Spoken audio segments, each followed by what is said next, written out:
Hello, my name is Alex, I'm the founder of Moonside AI, and in today's tutorial I will be teaching you how to create a self-improving knowledge base.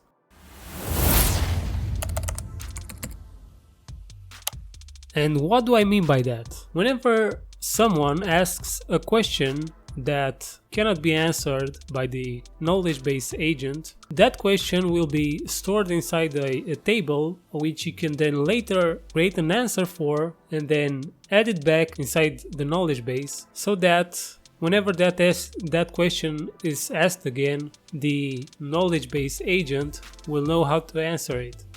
Editing Alex here. I know that explanation might have been confusing, but the basic idea is if your chatbot doesn't know the answer to a question, it will store it inside the table so that you can later create an answer for, and that basically means that you teach your chatbot dynamically without having to open the chatbot editor.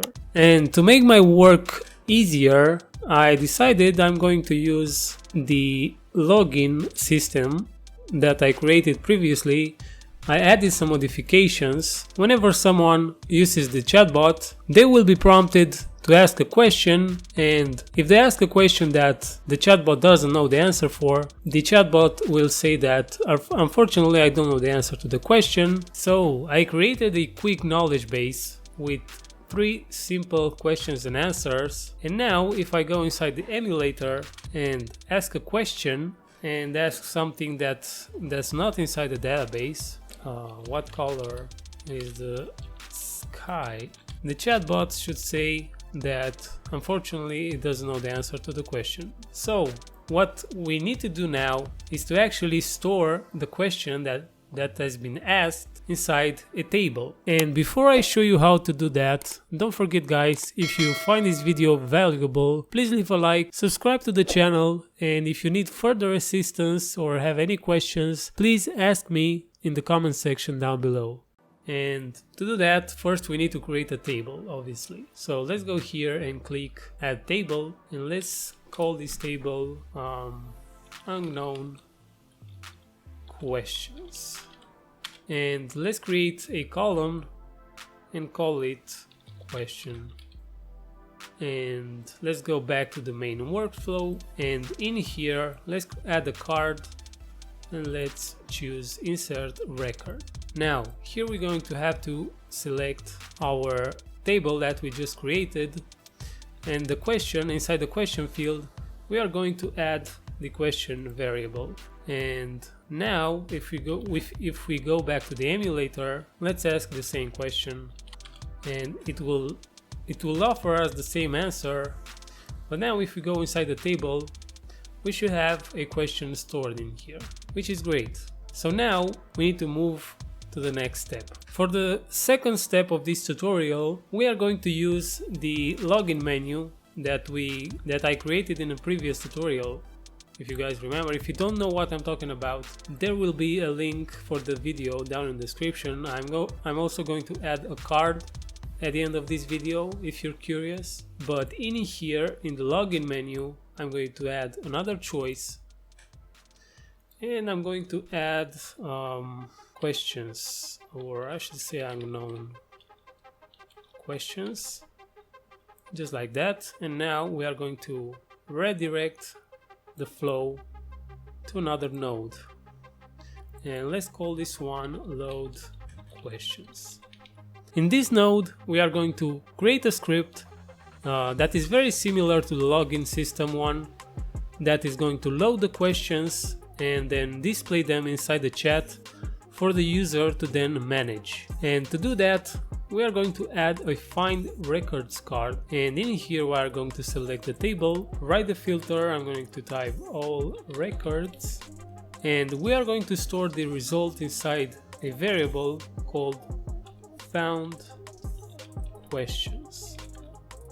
After that, we are going to add an execute code card, and inside I've already pre-created some code so that I don't make this tutorial 1 hour long.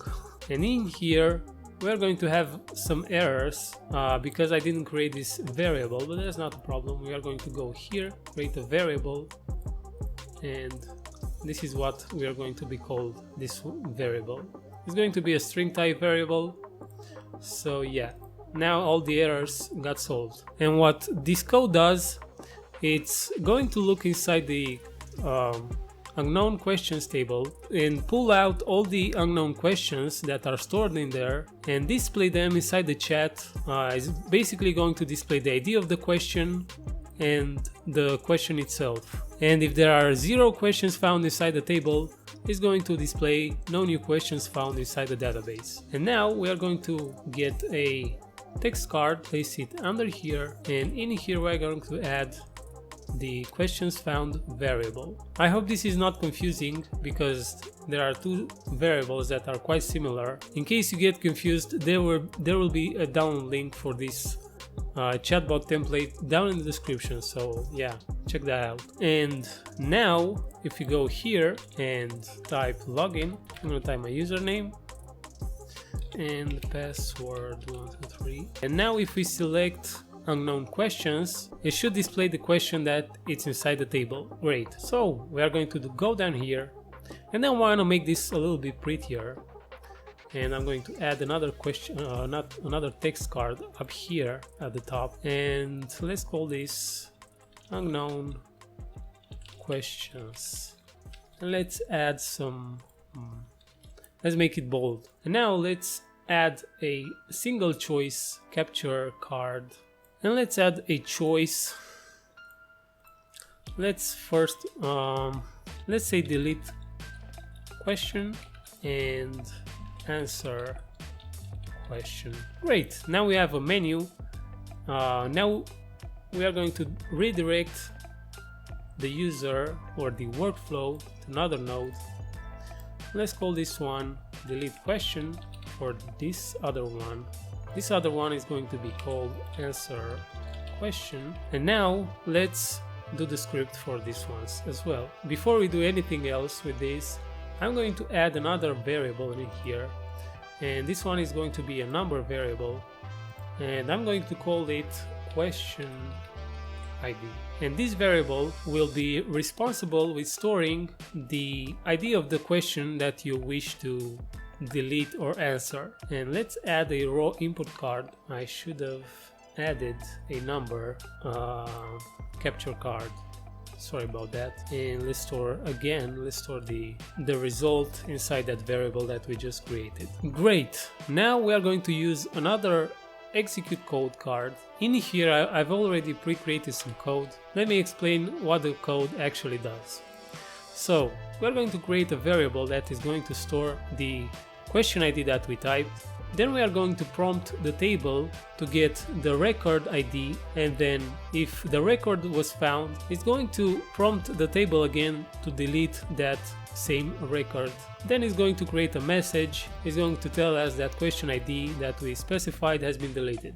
If the ID is invalid, it's going to return this message over here. Oh, sorry, this is not the right table, my bad. Okay, so now we are going to go here and we are going to create another text card that is going to display the message, and for that I'm going to use this variable again. We are going to reuse it basically. In programming, it's always wise to reuse variables if you can. After all that, we are going to redirect the flow back to the load questions menu, and let's actually test this one. And for the sake of this tutorial, I added more questions in here. What color is the sky? What is the color of the fox, the animal? And what is the meaning of life? This one doesn't really fit in here, but hey, it's what it is.